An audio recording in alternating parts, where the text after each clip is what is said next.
welcome to the Ruby and Roses channel. My name is Addie and I am the yarn dyer behind Ruby and Roses Yarn. And in this video today, I'm going to be sharing how I dye yarn. It is a question I get asked all the time, and a fun little twist to this video is that I'm going to be coming up with 14 brand new colorways for my upcoming collection. So you will be the first people to see this brand new collection, a little bit of the colorways, a slight teaser. I haven't released the theme yet, but I will be sharing some really fun like props that I'm using, some things to get color off of and stuff like that. So you should stay tuned because this is going to be a really fun video. I cannot wait to start dyeing yarn and showing you a little bit more of my process, since y'all seem super interested, and I just really love how it varies from indie dyer to indie dyer on how to dye yarn. I'm not going to be dyeing up all 14 colorways in this video, since I am going to be doing about 1/3 to 1/2 of the colorways today, just because I love to create so many at once, just because that's the method to my madness, and I love just creating a bunch of different colorways all at once because it just gets into such a flow. So that's what I'm going to be doing. So without further ado, I'm going to put on my apron and get those pans and start filling the table with them. So yeah, let's get started. This is the stuff that I'd normally take into this dye studio with me when I'm creating new colorways. So this is my Lakeshore Drive Minis collection, which is currently in the shop, but it was a one-of-a-kind set, and I really wanted to create a colorway from this collection that's sort of based off of these colors, since this isn't this entire collection is not my typical set of colors and my typical color palette, and I'm really excited to just create something completely new and just have it be a little challenging. I think it's going to be super fun. So this is my to-do list notebook that I have with me just to kind of make sure I'm on schedule, and then I have, again, this is going to be a fun little something in the collection. I can't tell you what just yet, but you can leave your guesses down below if you have an idea of what you think it is going to be. And then just a pen, of course, and then I have my trusty dye notebook that I keep all of my dye recipes in, and I have a paper all ready to go so I can start coming up with colorways and recording them.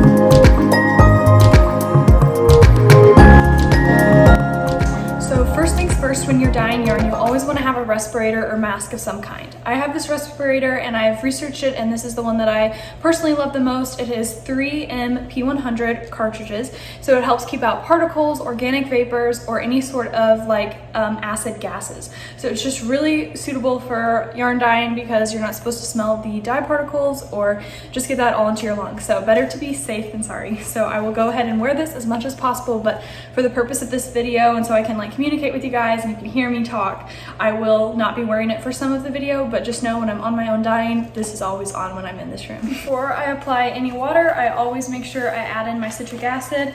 This is the bucket that I carry around all over the dye studio for to just put in my citric acid in each pan. I have a ton of 5-pound sacks over 50-pound sacks, over in the corner, since I go through so much citric acid with all the yarn that I dye.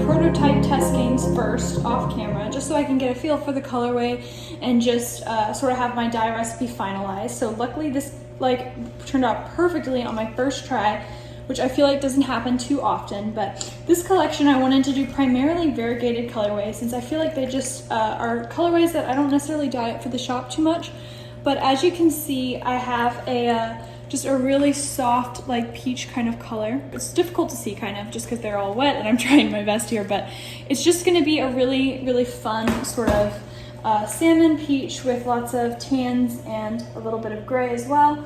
So yeah, this colorway is exactly what I had in mind.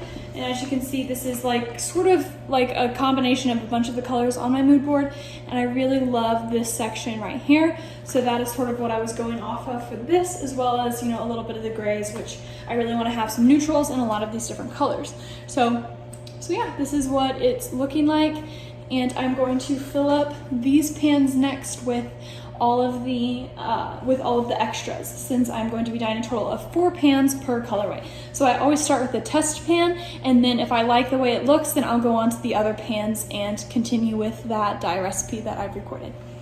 So for variegated colorways, I like to have my water levels a little bit higher than normal, just so that some of the dyes can blend together a bit on their own. And I just really love the way it looks when dyes break apart. So certain colors that create each dye will sometimes break apart on the skeins, which is just a really fun effect. So this is like the specific dye recipe that I'm using for this colorway, but it's not one that I would do for you know, a speckled colorway, say like party dress or bundle up.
Close-up shot of this colorway because it is going to be so dark and moody. I'm really obsessed. I love like these chunks where it's like just a pinky orange and red all combined, and you have some black sections. And anyways, I'm just really loving how it turned out. Here's mohair and Surrey and all of my dyes, so messy. I had to try a bunch of different things. And then over here is sort of like I've pulled some colorways from my yarn wall, and I'm going to just kind of be using a lot of these colors in with the collection. This is really the vibe I want to have, and it's always helpful to have just a few kind of color swatches around of just, you know, just to give ideas. So here we have Sangria, Common Ground, a new tonal that I dyed, and just other stuff that I was prepping for this collection. We have Quill, Gallivant, and Cloud Gazing. So all in all, I think it's going to be amazing. And I just, yeah, really love it. And here's what the other two look like so far.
of dyeing. I got to dye up all 8 colorways that I was hoping to do today. So 4 speckled / variegated and 4 tonals for the tonal pairings. And I really love how they came out. I think that, yeah, they just turned out just the way I wanted to, except for one. I'm not sure what I think about it yet because it's just not my normal, and I think that's why it's throwing me for a bit. But I'll go ahead and show you what I came up with today. I've started to load some of them up into the oven. So this is that really pink one, and then here's one of the greens. On Surrey and Mohair, the color variation is just so subtle. I'm really loving that. And then this one just looks super dark and blown out because the lighting's not the best here. We have this blue one. I'm obsessed with this tonal.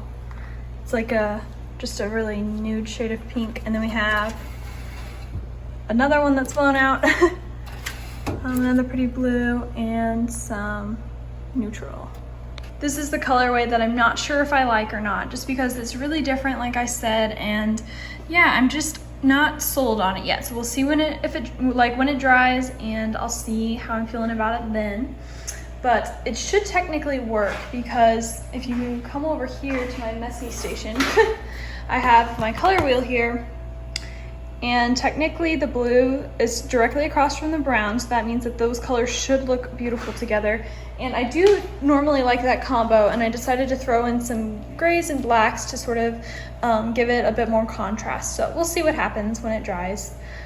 This one is really pretty. I love how saturated the entire colorway is and how it just seems to have a layer over the entire thing, which makes these really bright fluorescent colors blend beautifully.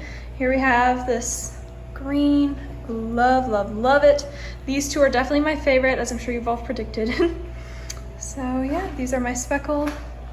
Over here we have my tonal pairings so far, but this is only half of the collection.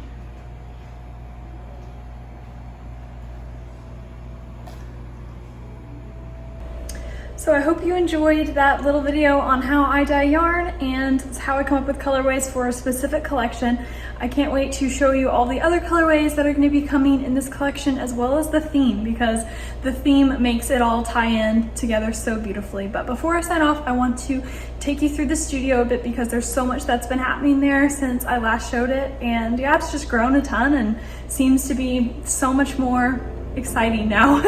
So yeah, this is what the colorways look like. Now I'm going to load them into my oven and start cooking the yarn.